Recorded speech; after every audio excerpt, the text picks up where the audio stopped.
चल रही है।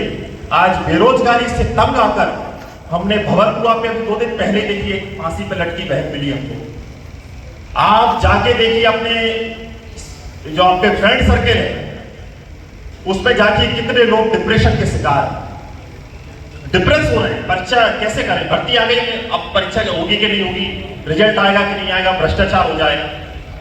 तो साथियों ऐसी जब स्थिति है तो आपको और मुझे एक साथ होकर इस लड़ाई को लड़ने की जरूरत है। आज देखिए सबको पढ़ने के लिए वो मिलते थे, स्टेशनरी मिलती थी। स्टेशनरी मिल रही है कि मिल रही है अभी इस बार मिली कि नहीं? तो फिर चुप क्यों भाई? जब नहीं मिली तो फिर सड़कों पे जाम हो जाना चाहिए था कि आखिर हमारी स्टेशनरी खा कौन गया। आदिवासियों के नाम पे लाखों लाख खर्च करके इतने बड़े बड़े प्रोग्राम होंगे, कांग्रेस करेगी, भाजपा करेगी, तमाम पार्टियां करेंगे और तमाम तरीके से आयोजन होंगे। हमारे बच्चे की स्कॉलरशिप खा गए, हमारे बच्चे की कॉपी किताब तक खा गए तुम लोग। अब बचा क्या है? बताइए क्या बचा है? स्टेशनरी मिलती थी पढ़ने के लिए बच्चों को, उस स्टेशनरी से बच्चा पढ़ता था घर पे, मुझे याद है हमारे, लेकिन वो नहीं है। अब वो स्टेशनरी नहीं मिलेगी। मूसाखेड़ी में मैं रहता हूं, एक बच्चे से मैं मिलने के लिए गया, वो बच्चा पिछले 1 महीने से 1 टाइम खाना खा के अपना जीवन गुजारा कर रहा था। और वो खाने में भी ये था कि उसने घर से मक्का लाए हुए थी और मक्के की रोटी बनाता है, और जो मक्के की रोटी सूख जाती है उसी को नमक मिर्ची मिला के उसकी सब्जी बना के वही खाता है। ये घर की कहानी नहीं है, ये एक विद्यार्थी की कहानी नहीं है। एमआई में आप कभी जाना जहां पे ब्लड डोनेशन होता है, हमारे जैसे बेरोजगार वहां पर खड़े हैं ब्लड डोनेट करने के लिए। वो ब्लड डोनेशन समाज सेवा के लिए नहीं कर रहे, अपने पेट के लिए कर रहे हैं कि तो 200-400 रुपए 500 रुपए मिल जाएंगे, आज घर का गुजारा चल जाएगा। ये स्थिति है आज बेरोजगार युवाओं की। ये लोग चुनावी मुद्दा बना रहे हैं। मैं कह रहा हूं ये चुनावी मुद्दा नहीं है, ये पेट का मुद्दा है। बेरोजगारी ये पेट का मुद्दा है। घर पे किसान हमारा बाप जो फटे कपड़े में है, जिसने कभी भरपेट रोटी नहीं खाई, जिसमें धूप नहीं देखी, उम्मीद लगाता है कि इंदौर जाएगा, ले बेटा तू चला जा, हम तो जैसे तैसे जी लेंगे। उस बच्चे की गांव में अगर लाश आए तो बताइए क्या माहौल होगा? और उस लाश का जिम्मेदार कौन है? वो आत्महत्या नहीं है दोस्तों, वो हत्या है। ये व्यवस्था उनकी हत्या कर रही है। आप अपने गांव देहात में पता कर लो, अगर मैं झूठ बोल रहा हूं कि आज आदिवासी युवाओं की हत्याएं पे हत्या की जा रही है। कोई बोलने वाला नहीं है, कोई चुप करे, सुनने वाला भी नहीं है इनके बीच में। तो साथियों, ये जो आज यहां पर हम लोग इकट्ठा हुए हैं, आज के दिन हमें संकल्प लेने की जरूरत है। वो संकल्प यही होगा कि जब भी युवाओं पे इस तरीके से अत्याचार होंगे, स्कूलों पे होंगे, शिक्षा पे होंगे, तो जागरूक इंसान के नाते हम लोग खड़े होंगे। और नहीं तो ठीक है, जैसे कुत्ता बिल्ली जन्म लेते हमने भी लिया, उसी तरीके से मर जाएंगे। लेकिन इस देश में बिरसा मुंडा, आप लोग आंख में आंख डाल के देखना, ये नौजवान भी पढ़ा लिखा था आपके मेरे जैसा, तो चाहता तो अंग्रेजों की नौकरी करके गुलामी करके जीवन जीता, और आज कई सारी पीढ़ी बैठ के खा रही होगी, लेकिन उनको गुलामी मंजूर नहीं थी। वो अंग्रेजों से कहा कि शिक्षा चाहिए हमको, हमारा अधिकार चाहिए हमको। ये लड़ाई बिरसा मुंडा ने लड़ी। अपने दिल पे हाथ रख के कहिए कि वो लड़ाई को हम क्या जारी रखें? जब संसद के अंदर जब पूरे तरीके से कोविड का काल था, लोग डरे थे, और ये देश की सरकार वन संरक्षण संशोधन अधिनियम 2022 लागू कर रही थी, और यही सरकार अब इन्होंने वन संरक्षण 2023 लागू कर दिया। मध्य प्रदेश की सरकार कह रही है पैसा एक्ट के तहत आपको एक को आपको अधिकार दिया जाएगा, ग्राम सभा का पावर होगा, और केंद्र सरकार आपको मेरा गला काटने में लगी है। कौन सही है बताइए आपको?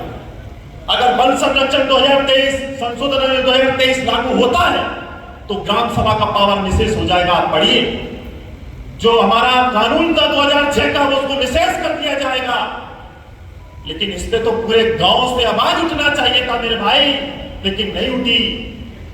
पूरे गांव के जंगलों का जो अधिकार था वो सारा का सारा खत्म। जंगल अधिकार बचा नहीं, जल जंगल जमीन अधिकार खत्म। शिक्षा देंगे नहीं तो असल में यही होगा कि दिहाड़ी मजदूर बन के रह जाएंगे, गुलाम बन के रह जाएंगे हम लोग। और इंदौर में आप लोग अगर कुछ रहते हैं तो जाके चौराहों की स्थिति देखिए। वो सब आदिवासी भाई हमारे जो चौराहे पर भीड़ लगा के खड़े होते हैं, वो खड़े हो जाते हैं कि आओ कोई खरीद लो हमको 200-300 रुपए में। इंसान बिक रहा है आज की इस व्यवस्था में। साथियों, आप लोग युवा हैं, हम सब युवा हैं, हमको सोचना पड़ेगी। मैं कांग्रेस, भाजपा या पार्टी या राजनीति की बात नहीं करता, मैं व्यवस्था परिवर्तन की बात करता हूं। एक ऐसा समाज जो भगत सिंह ने जिसकी सोच रखी थी, एक ऐसा समाज जिसने टांटिया मामा जिसको चाहते थे, एक ऐसा समाज जिसको बिरसा मुंडा चाहते थे, वो समाज मैं चाहता हूं और मुझे उम्मीद है कि उस समाज को आप भी चाहते हैं। इसलिए आपको और मुझे एक होकर इस संघर्ष को आगे बढ़ाना होगा। इसलिए साथियों, हर तरीके से हमको संगठन होना पड़ेगा और संघर्ष के रास्ते पे आगे बढ़ना पड़ेगा। जो हमारे अधिकार, जो हमारे हकूक हमसे छीने जा रहे हैं, उसको हमें लेना पड़ेगा। तभी आप सच्चे अर्थ में नौजवान कहलाएंगे, नहीं तो नौजवान कहलाने का कोई मतलब नहीं है। हम लोग, हमारे रगों में बिरसा मुंडा का विचार, उनका खून बहता है। भगत सिंह, नेताजी सुभाष चंद्र बोस, चंद्रशेखर आजाद हमारे मध्य प्रदेश की माटी में पैदा हुए, अंग्रेजों को हुकूमत को हिलाकर रख दिया। इतने सारे युवा बैठे हैं, मध्य प्रदेश की हुकूमत तो हिला ही सकते हैं साथियों। इसलिए साथियों, आप लोगों को एक हो जाने की जरूरत है। इसलिए मैं अपनी बात यही कहूंगा, बहुत देर से आप लोग सुन रहे हैं, सुमेर दादा हैं, बहुत वो आए वहां से, वो बहुत अच्छी बात रखेंगे आपके बीच में, और वो आप जरूर सुनिए। साथियों, एक कविता के बाद मैं अपनी बात खत्म करता हूं।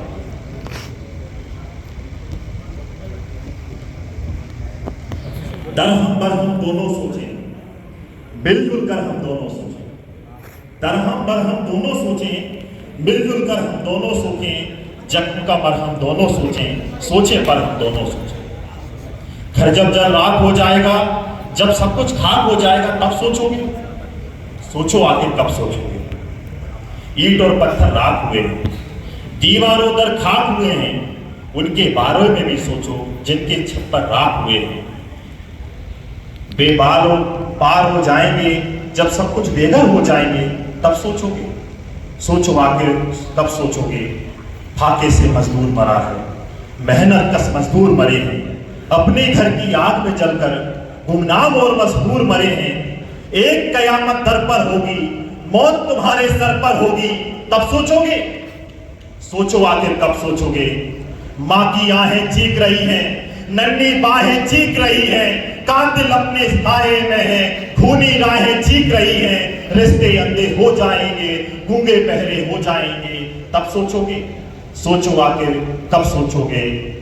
टीपू के अरमान जले हैं, बापू के एहसान जले हैं, गीता और कुरान जले हैं, हक तो इंसान जले हैं, हर तीर्थ स्थान जलेगा, सारा हिंदुस्तान जलेगा, तब सोचोगे? सोचो आखिर कब सोचोगे? साथियों, आप और हम मिलकर सोचें और इस हिंदुस्तान की दिशा और दशा को बदलें। इनकलाब जिंदाबाद, जय जोहार।